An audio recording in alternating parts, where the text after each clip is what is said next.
Kamusta po? Nandito po ako sa Robinson's Food Court. Kakain ko lang po. At wala na pong bagyo. Hopefully wala na po yung kasunod. Sana umibang na po ng direction. We're not expecting na meron pa pong susunod. Kasi syempre yung mga kababayan natin na hindi pa ganong ready dahil masyado silang busy nung summer, hindi nagawa yung mga bubong nila. Ayan, iba sa kanila apektado, nagtututulo po yung mga bubong sa loob ng bahay, bumaha po. Sa amin bahain talaga dun sa street namin, pero madali po siyang humupa.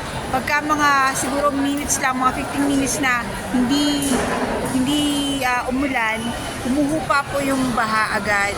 Kaya madali po mawala yung baha sa amin.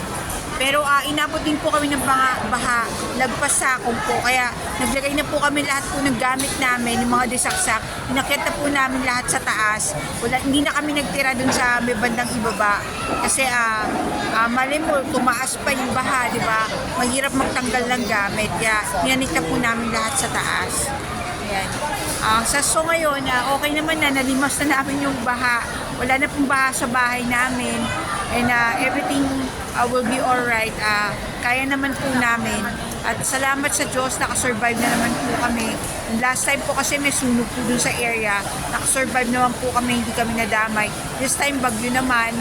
Pero hindi naman po ganun kagrabe. Nakakalabas-labas naman po ako dun sa may mga tapat lang po ng bahay namin, may mga tindahan. Doon lang po ako bumibili, hindi na po ako lumalayo.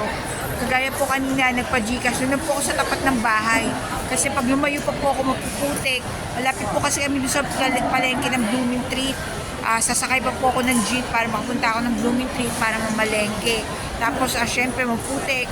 So delikado kaya hindi na po ako lumabas. Thank you po, Tita Teresita Kabigting. Kasi may mga kapwa tayo patriot na nahihingian natin ng tulong sa mga oras na pangailangan natin.